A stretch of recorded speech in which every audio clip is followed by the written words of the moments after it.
Hi, we have Agilji Kakur, otherwise known as KL01 Group Report with us. So welcome Agilji Kakur. Hi guys, thank you so much Gigogit TV for this opportunity to share ideas about my music journey. Let's start with your favorite thing. So why techno? Why the genre techno? I didn't start off with techno though, so it was a long journey. I started listening to club music during 2005. So 2007 I started DJing. So when I had put my hands on the player, I started off with house music. So it was house music for a long time, and after that, after some time, being an artist, or once when you have a habit of downloading music on a regular basis, you end up understanding the pattern of that genre. Like you could predict the music, you would know when is the drop gonna come, when there is a bridge, how this track is made. So after some time, you want to upgrade yourself to a different genre because you already like it and you want to explore something new. So that might happen that you are in a club or in a different club where you are not playing, and you get exposed to a new style of music, and you realize, okay, I think I should start exploring more on this genre. So from house I got into tech house, then it was more of progressive, then from progressive I started listening to deep house, then it became techno. So once when techno thing started hitting my head, at the same time I had started traveling to Europe. Like my wife is from Germany, so I started going to all their underground legendary clubs like Berghain, Watergate, Tresor, Suicide Circus. So there I started listening to lot of variations in techno. Then it really started pulling me in, and I realized I respect all the genres. Today if I'm asked to play progressive house, I can still go back. But the best part of techno, what I've felt is it doesn't have any boundaries. It's more global. I mean, like when there is a vocal which is plugged in a track, it is restricted to certain feeling. I mean, like it's a happy track and you're supposed to be happy. In techno, it totally depends on your mood. If you want to be happy, you can be happy. If you want to be sad, or if you want to get into a nostalgic trip, you can always. It totally depends on your mood. So now we are pretty comfortable with techno, and in techno itself, there is a lot of subgenre which comes under that. So I play more of raw, hypnotic, then dark, melodic house. Melodic techno and house, left field techno and house. So these are the genres what I prefer these days. So you want to be known as an underground artist? Yeah. So what is this underground music? Underground is something which is apart from the mainstream music, where the sounds are more. It's not mainstream music sounds are bad, but underground is something which is more subtle, more refined, and it is not meant to be for a mass crowd. Okay, it's a very selective crowd. It's just like movies, so there are art movies, there are commercial movies, there are fiction and stuff, so it is more like that. So underground music is something which is untouched, and I always wanted to have a unique identity, because I didn't want to do something which others are doing. Because if you put your hands on something like this, it might take some time, but you will have a consistent identity in the entertainment industry.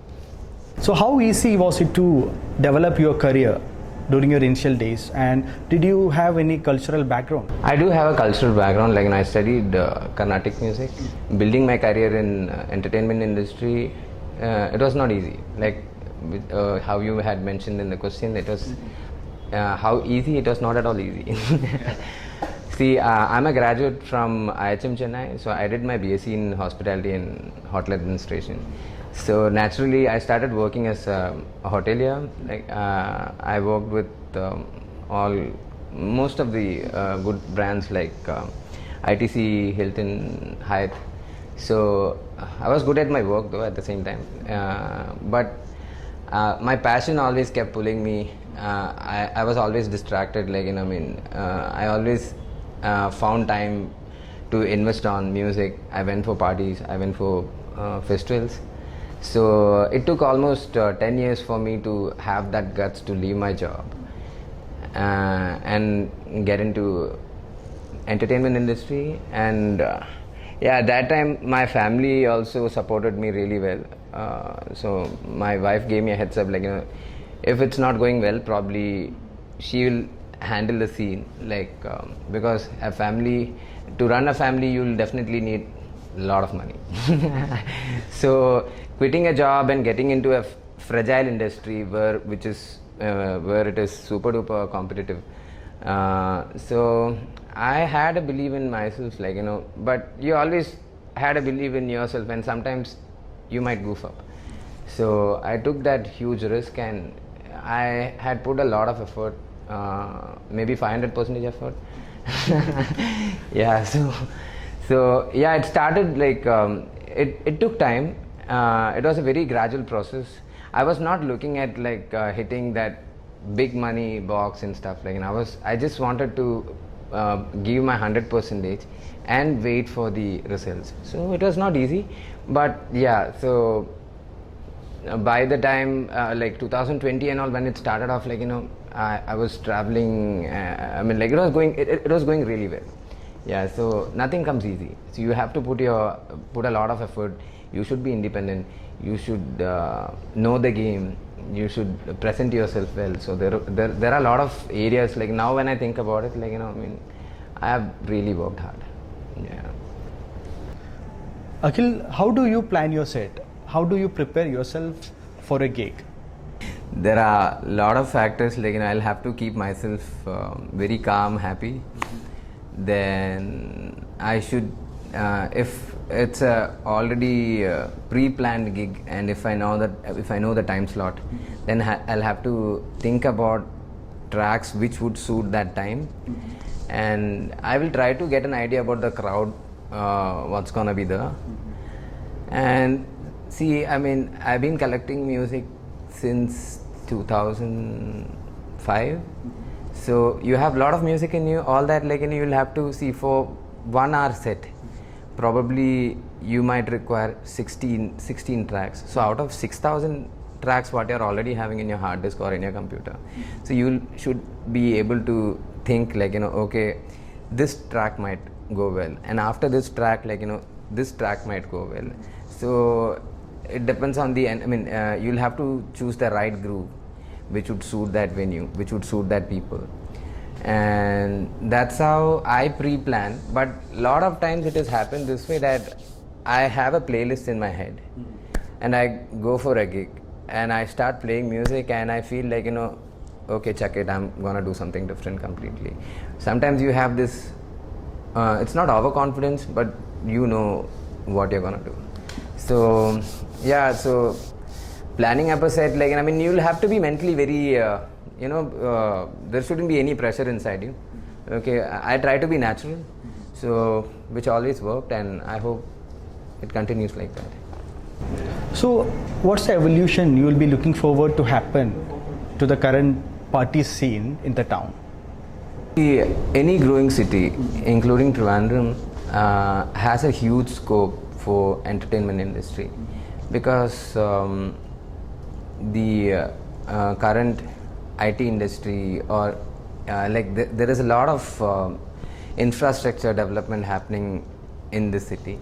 So when there are new setups coming in the city, that will invite more migrants to come and settle in this place, and the work life will be very hectic, and people would always want an entertainment, and they would always aim for a weekend to to relax, where they could sit back, relax, listen to some good music.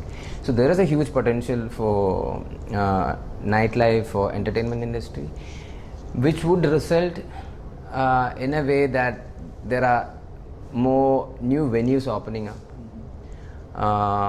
more events happening, and that would definitely invite more crowd, more artists, from the city, and a lot of there is a lot of potential for guest DJs coming to the city and set a standard. Plus, there is a huge potential for a festival also in a growing up city now, because people are really people know what is happening around the globe. They have access to internet, they have YouTube, they get to see what is happening around the globe. So it's not like, and it is not going to work in random, like everybody knows what is happening around the globe. All that they are missing is a venue or an opportunity where they could do something like this. Do you feel that there's an ego issue among the DJs in the town? I think that's out of fashion these days.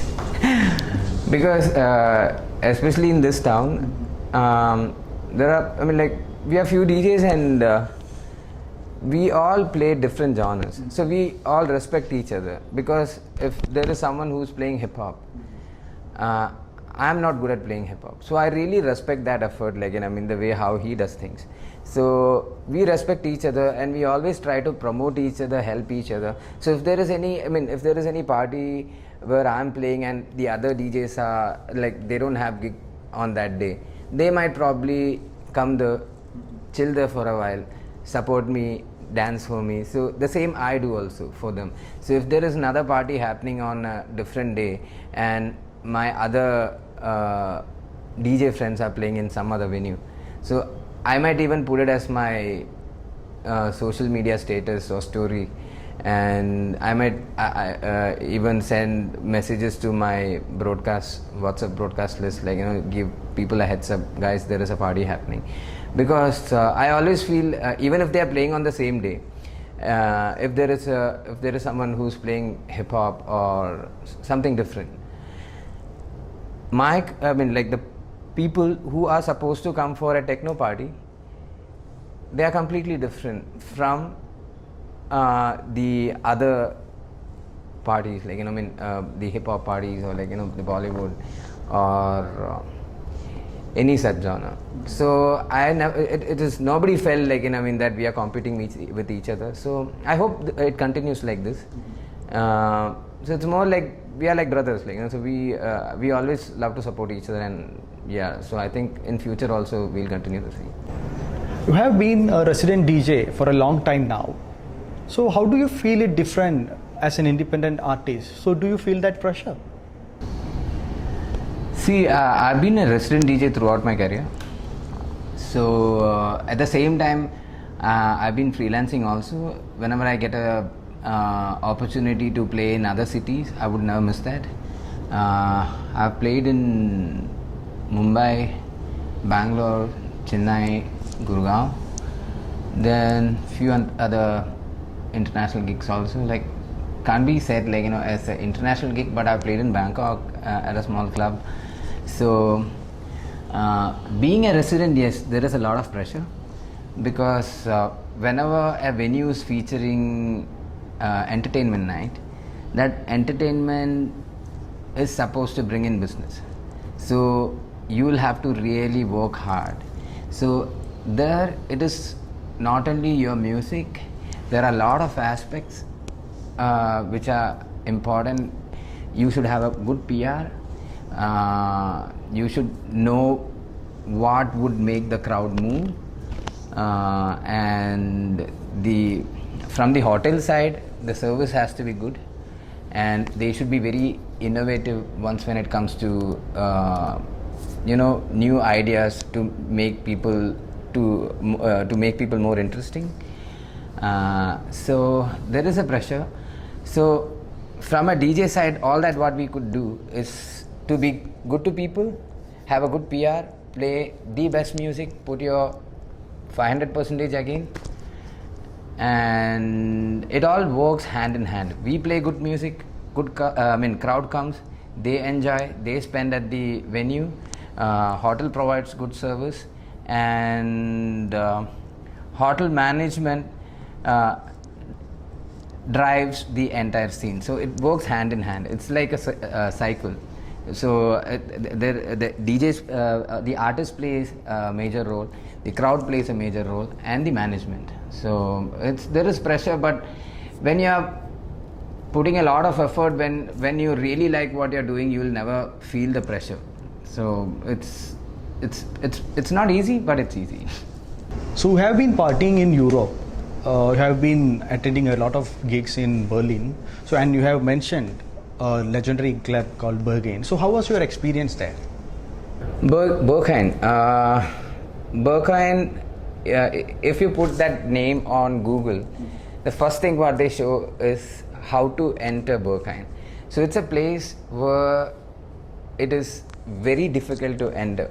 I mean, like you can't enter just like that. Like I mean, the bouncer plays a major role.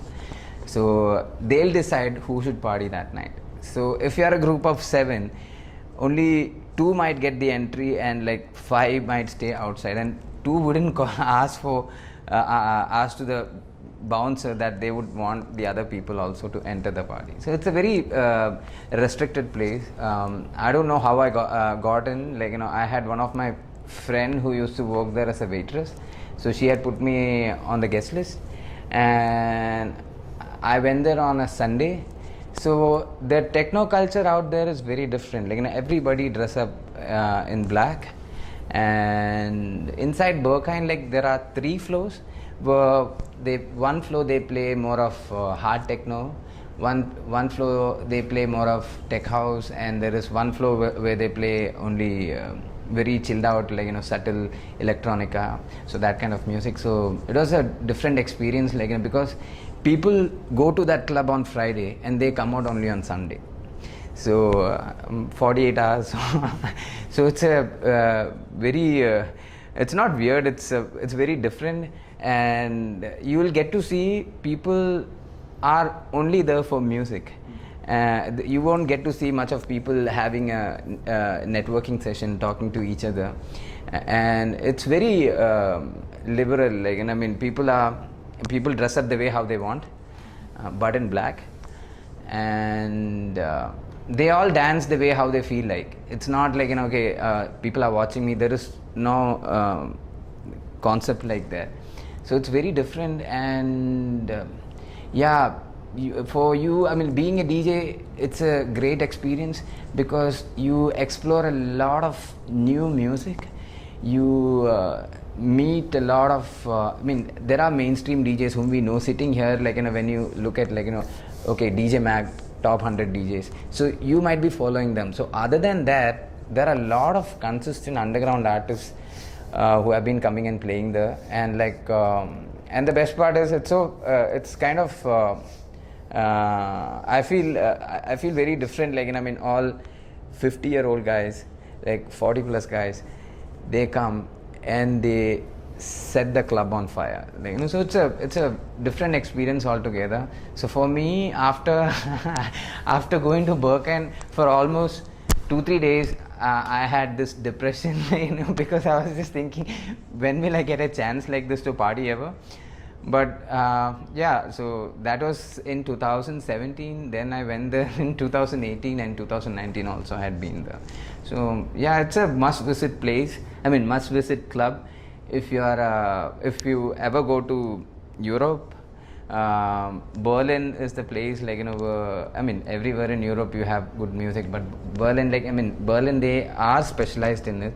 So, and this club is it's more like for techno followers going to namada Haridwar അല്ലെങ്കിൽ Mecca Medina or Jerusalem, like, for us, like, that place is very sacred. And yeah, I think that is one of my best club experience I ever had. Yeah.